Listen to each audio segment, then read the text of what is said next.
And if this ain't the year for Geno, goodbye. We'll see you in the draft next year. If you're the Jets, you get a new quarterback. Simple and plain. So yeah, I'm paying attention to what's happening now. But the running back situation, as I was alluding to earlier, yeah, this is the day. Like, I love a third-round running back. Love him. You know what I mean? Guys like, I think TJ Yeldon is already gone. Just glancing at the TV, I'm not 100% sure, and I'm not looking at my little ticker here as I'm talking to you guys either. But guys like Jay Ajayi, the kid out of Boise, there's still the kid out of Miami, Duke Johnson. He's still available. Amir Abdullah out of Nebraska, he's going to still be available. You got some project guys like Blake Sims that'll be late in the draft because obviously Blake Sims played quarterback last year. I'm thinking about wide receivers, guys like the Coates kid from Auburn. Switching gears a little bit, guys that you can get later on in the draft. To kind of add some depth and guys that you can develop that have the physical tools. But like Ben Coates is going to do one thing: he's going to be big and run straight. You know what I mean? He's like, you're asking him to break something off and run an NFL route, probably ain't in the repertoire right now. But he can learn it. Possibly. He can possibly learn it. So those were your top 10 picks. I talked about some of the surprises that I actually had yesterday. One being the let me talk about some I think some heady picks. The Baltimore Ravens and Brashard Perriman, out of Central Florida. Obviously they lost Torrey Smith to the 49ers, I believe. And they came back and got another guy who can run his ass off. You know what I mean? Just because the problem is you got, first of all, with Perriman, he's had drops in college. I think his rate was like 14%. But Torrey Smith was in that same category coming out of Maryland. They corrected it somewhat. They didn't ask him to do much. Just get down the football field. This kid can definitely get down the football field and threaten safeties and get on top of safeties very, very quickly. So they basically found the guy who's going to replace that guy.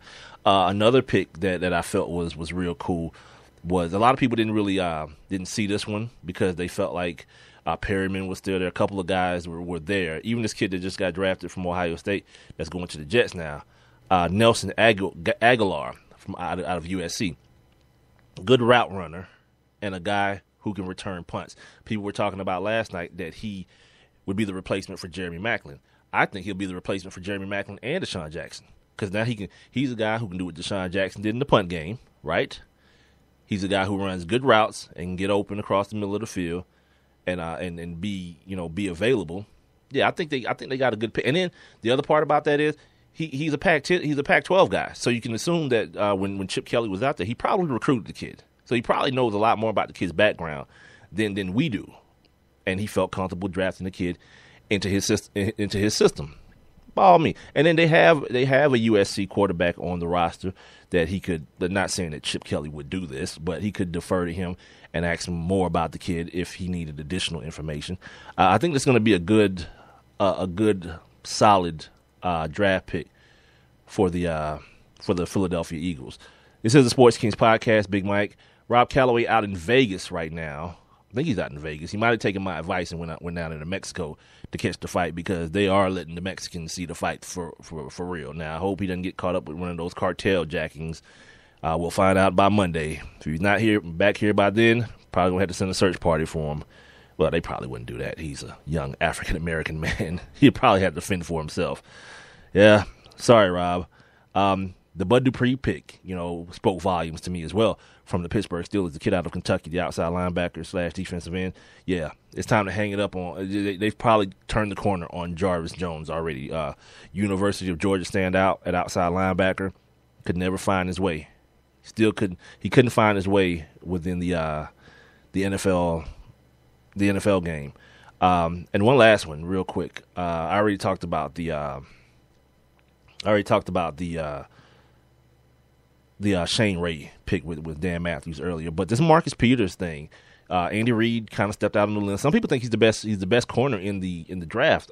Only thing with him is the red flags about him getting kicked out of school and those type of situations, or kicked off the team. I don't know if he got kicked out of school, but he got kicked off the team in Washington. Had some attitude problems as they describe him, but Andy Reid seems to think that this is a guy he can he can turn around and do some things with, just based on talent, because that's what you hear me say it at least maybe 3-4 times a week. Skip all the other foolishness. Can you ball? Period. You can ball. A lot of things get put to the side. You don't seem to be that bad of a guy if you can ball. Speaking of ballers, Jameis Winston woke up this morning, and I'm starting to hate ESPN because they just it's everything now. If you want to openly root for a dude to fail, do that. But don't give me as a reasoning for him failing the fact that he posted an Instagram photo of him eating some crab legs. Don't give me that. Like, whatever. These are the things we're talking about. Poor decision making. What poor decision is that? Who got hurt? We're talking about some crab legs. You're acting like it's like OJ is posting the Instagram photo of the gloves that actually fit. You know what I mean? Mocking the Goldman family. Nah, that's not happening at all. You know what I mean? It's a kid. Even if he gave an explanation today during his press conference. Now you can choose to buy it or you can choose not to. But even if he was, well, as I say, you can choose to buy it. Let me let you guys hear what it sounded like. So you can make the decision for yourself. For that photo, I had to thank Captain Keith for the deadliest catch. And that just was a thank you to him. It was a big moment for my family that we got to share with each other, and I just like to thank him for donating those crab legs to our party. Captain Keith, he's thanking him. Captain Keith of the deadliest catch gave him a bunch of crab legs because obviously the kid loves his crab legs. You know what I mean? And people took it as he was kind of poking fun at the whole Publix incident or whatnot. And even if he was, it's a victimless crime. He got written a citation. By the way, in the world of irony, as it stands, Publix just happens to be a sponsor of the Tampa Bay Buccaneers, which will entail them also being a sponsor of one Jameis Winston. And it's funny, they felt like they had to make a statement like, we've moved on, and hopefully Jameis has moved on too, and he's grown from it. Like, grown from what? From doing what hundreds of thousands of college kids or college athletes do, get the hookup at a store because they don't have no money, because obviously that's the biggest crime and all. Do this stuff for free and don't get anything for free from anybody else, idiots. What else happened with Jameis Winston today? Oh, he signed his deal, reported by ESPN, somewhere around $25 million, which, if you've been following the league for the last couple of years since the new CBA has been signed, or the current CBA has been signed, you understand that everything is pretty much slotted right now. So Jameis Winston picked up about $25 million, 4-year deal. I expect it to be totally guaranteed, and like 16.69 in bonus money. And then they have the option, obviously, for the 5th year at an escalated rate. The second pick, Marcus Mariota by the Tennessee Titans. What was weird about that was the fact that Ken Whisenhunt decided that he was going to make this kid a starter today. Like, right now, you're already my starter. And somewhere along the line, Zach Mettenberg is like, what? How is that a thing? Like, this is a kid who's never, like, he took, like, if you take away just kneel downs because they were killing teams last year, he didn't take any snaps from up under center at all. That's a little bit of a problem because now you have to teach things. You have to get timing down with real. Now, this ain't a pro day workout. It's like real NFL speed on the football field, precise routes that you've never seen before or never thrown before. And you got a guy who, for whatever, call it what it is or whatever you want to, but Zach Mettenberg has a year of NFL experience under his belt. Not only that, at LSU, he ran a pro-style offense as well under Les Miles. I formation, tight end, 2 wide receivers, the typical, what we know as the pro-style offense. That being said, to just name this kid the starter right away, that's that. When I heard that, I was like, ugh, that doesn't make me feel good at all. What else happened with Mariota? Oh, we found out that Chip Kelly was blowing smoke up everybody's butt.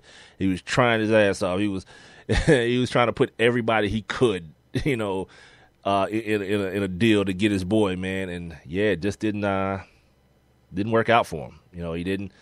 The Titans reportedly were basically like, look, we're going to start at 3 first-rounders for this pick. And if you can't start there, don't come. Don't even let my phone ring if you can't start there. So Chip Kelly, I think his comment today was like riding through a great neighborhood and, looking at all the houses and realizing you can't afford any of them. So you just keep on driving. You know what I mean? And that basically was his take on Marcus Mariota. As I look up at the television right now, it looks like, Eddie Goldman is going to the Chicago Bears, who have now switched from the, what we've known them for, the Tampa 2.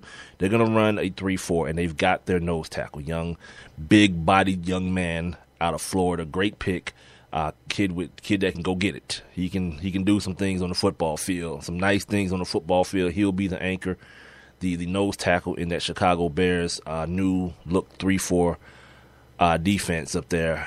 So good for them, man. Chicago's gotten, from what it looks like, 2 pretty good picks out of this year's draft so far. They just gotta, like everybody else, man, figure out the quarterback situation, figure that out, and then we can start talking. When I was talking to Dan earlier, initially I put this under the best players available list, but now the draft is going on, so I don't know who's still on the board or who's going off the board.